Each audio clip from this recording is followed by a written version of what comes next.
Hello, ladies and gentlemen. This is Swimper here. Going to be giving you a crucial contribution game at Tier 7 with Rehin, his Tier 7 English medium, the Comet, Hugashaka in his Tier 7 heavy tank, the T-29 American, and me, Swimper, in my T-43 Soviet Tier 7 medium tank. Rehin plays a blinder, Hugashaka plays a good game as well. My game won't be as spectacular, but it will be good enough. Considering this is a crucial contribution, it's every little thing counts.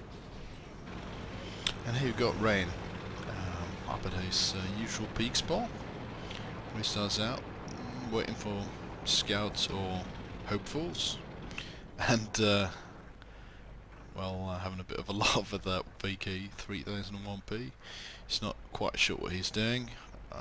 It's a safe bet that he's probably cooking up something, which might not be optimal. But hey, he's not dead yet. But anyway, as you can see, Hugashaka and me is headed towards the western side of the map. Rehin is going to go poke a bit in through the mill, playing a bit aggressively and a bit cheekily. He'll sweep round, get down to our side of the west quite soon, because as you will soon see, that is where the action is.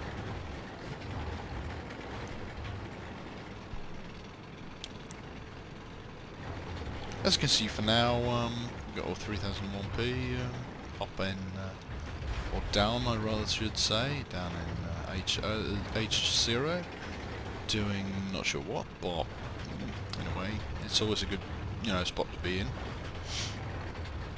Me and Hugashaka up on the western side, he's basically being a bit defensive, and here Rehin will soon get his first kill. Nothing spectacular, just a M5 Stewart. Poor bastard get into this game. And yeah, he's going to get what's coming to him for being in a higher tier game. Not that he could have done much about it. Anyway, that's we're all on one kill now, and Rehin knows what's going on. Put it down a bit, it backs up, make sure that we can't get flanked. And he's just starts grabbing a bit. It works in any tank as long as you're at a steep enough angle, and people are stupid enough to try and fire at your sides in that type of angle. Let's go. It's not recommended in a Comet, but you can if you're at the right position. And now all of a sudden we're at 2 kills each. He's going to put a couple of shots into that KV-1. Surprisingly enough, survived for quite a while. And here Rehin is in a perfect flanking position. And as you can see, their team, it's not really, they had the numerical advantage, but they were way too defensive. So me and Hugashaka basically whittled them down. And right now, me and Hugashaka are deciding to push forward a bit. Rehin has a bit of a miss on the target, but the target backs off anyway. Probably in part due to the fact that me and Hugashaka are pushing them. Rehin's going to be harming this KV-1 and getting him to back off. Yep.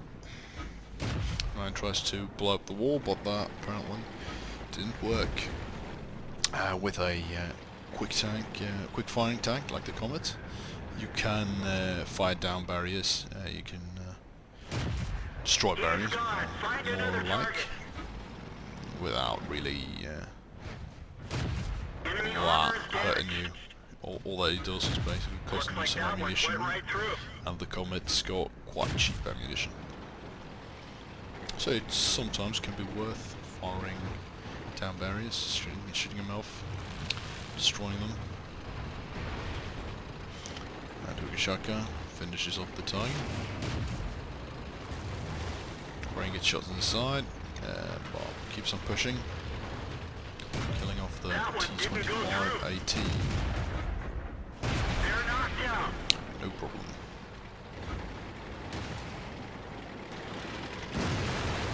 Now we'll be getting his 6th kill. That's gotta hurt. Got him. And all that's left is that K1. Drop off the map about now. And Rehin will spot him, and Hugashaka will get the kill.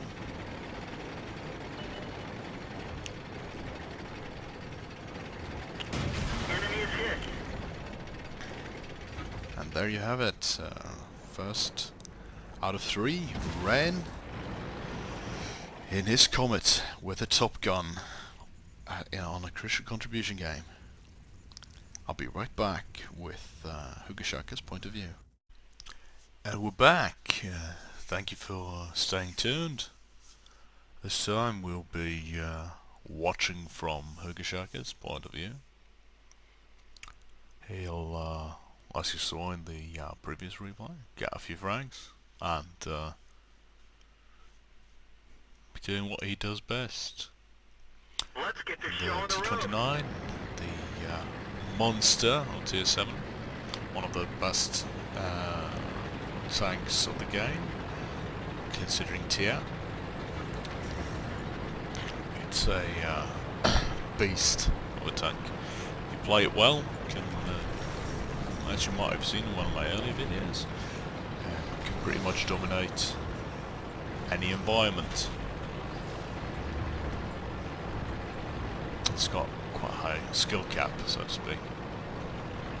Quite a few tanks in World of Tanks that's got that. A high skill cap, that is. The thing is that most people tend to, when they play a tank they like, they tend to play recklessly. And World of Tanks, it's not a game that takes kindly to you playing recklessly, because you will get punished for it.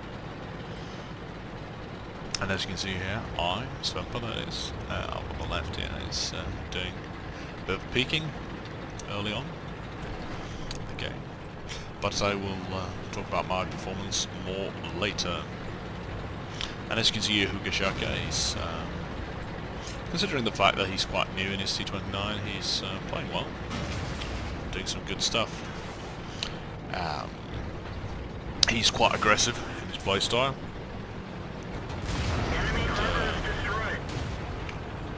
Tends to make aggressive choices, which you will see is quite a polar opposite to my approach to the game, where I tend to be quite defensive in most of my games, unless the situation demands something else.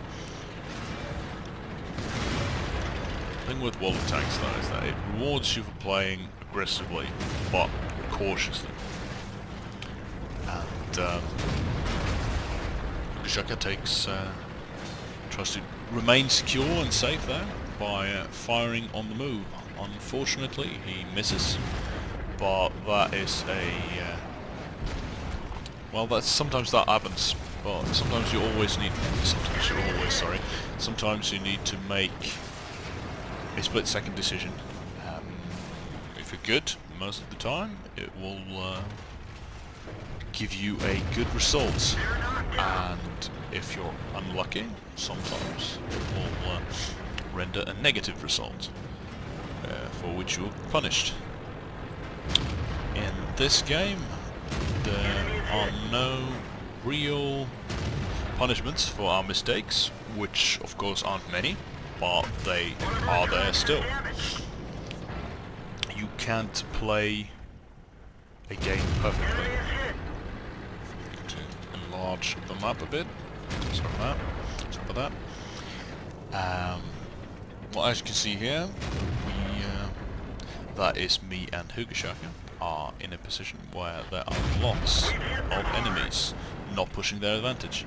What they tend to do is get bogged down up on the tracks, which more often than not ends up with you being dead. It's almost certain, to be honest, because of the fact that tracks are death trap. If you got a player like, for instance, Rehin in this scenario, who is aggressive and knows what he's doing, he'll just be pummeling you from the side in a position where you can't fight back. So you either need to press up towards A12 quickly, or you need to be extremely defensive and try to bait the opposition to attack you. And as you might be aware, that tends to happen in this game. People tend to be aggressive, and therefore you are almost always in a good position whenever you play, whenever you wait for the enemy to make the mistake. Of course, it's not always that easy, but yeah, you still. It's the smart money is on being either defensive or cheeky. Nothing else, really. You'll just end up unlucky or dead. Because you can't, in World of Tanks, rely on luck, because luck will kill you. As you can see, Hugashaka has a bit of a dodgy shot. Yeah, but Rehin takes the kill, so we keep the kills in the family. And Hugashaka with a keen mind for situational occurrences, pushes up, gets ready, knows when the K1S is coming, and takes him out. Well played to him. 4 frags. And I'll see the game from the perspective of me, Svempa. I'll be right back. And we're back again. Last man out. Svempa. T43. Tier 7 medium tank. Not the greatest, not the worst. It's a bit of a... I've got very mixed feelings about this tank.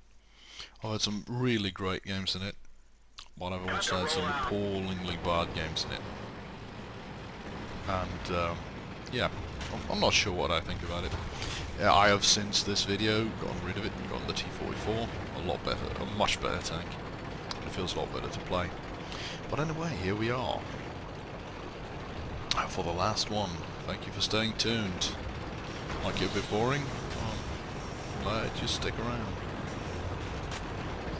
As you can see here, I'm pushing up towards the west side, trying to get into a good spotting position quite early. The upside of playing 3 people is that you can basically either you could have take one part of the map, one can take central, one can take the left and right flank, or you can split up according to need. And considering this map, Rehin is yeah, it's just good that he's there. We need him there, and me and Hugashaka will just be on the western side. And as you can see here, no one's up at the hills, duking, trying to be clever. Here we got the rest of them. Fun thing is that I was up there and someone else gets all the spots, but not that that really matters. And, I figured the Hellcat would back off. That's why I haven't moved. And there's no artillery, as you can see. Which makes aggressive a bit easier and gives me the confidence to be playing this way. Looks like that one went right through. And as you can see, the gun depression on the T43 is appalling, basically. I'm telling Hugashaka to come back me up. And as you can see here, these 2 guys, the K1S and the Cromwell, and also the Panzer IV, actually made a good decision at the start. But the thing is that they are lower tier, therefore they are in a bit of trouble against also the higher tiers. And that's a piss poor shot by me, as you can see. But anyway, due to the fact that they're being lower tier, they are not in a position where they can impact a game with 3 people, or in this case 2, who know how to play and are higher tier. It's just natural that they can't really get anything done. And some bad shooting by me, but that's the thing with this gun. Even if you're well aimed, sometimes the shot just go way to hell. And that was the lag spike, by the way. Just need to shake my crosser around a bit. But anyway, yeah. As you can see here, they are... they're sort of on the way to be doing something entirely acceptable, but it's not really working out for them. And what we're doing is basically punishing them for being aggressive. And I will soon be punished for being aggressive, but I will not be killed, which is the important part. But as you can see with this gun, sometimes the shots just go, they they head towards the sky. Maybe there I have a bit of a dub moment, but yeah, it's something with the randomization of the gun that I'm having a hard time getting used to. But it doesn't matter anymore because I don't have the tank anymore.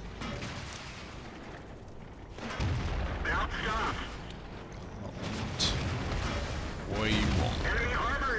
But as you can see, I managed to duke him. So it doesn't matter. And here you will see some nice bounces. Due to the fact that the gun tends to fire high for some reason. And then that one is just me being bad. And well, that's basically the end of my involvement in this game. But as you can see, yeah, it works out well. And due to the fact that there have been no artillery, we could basically dominate at will and do whatever we wanted. And as you can see, Rehin's hardly taking any damage. Hugashaka hasn't taken any damage whatsoever. And it was quite a good game. We had a good laugh about it. And a crucial contribution is always a crucial contribution. I hope you've enjoyed this, and you could also see in this game that if you keep the pressure up when you're in a good platoon, you generally end up with a good result. And never let up the pressure. Always be making sure that they have to make decisions, because mainly when people make decisions in World of Tanks, they end up not making the right decisions. But anyway, enough of my inane babbling. That was the end of this 3 replay compilation, triptych if you will. I hope you enjoyed it, and I will see you around.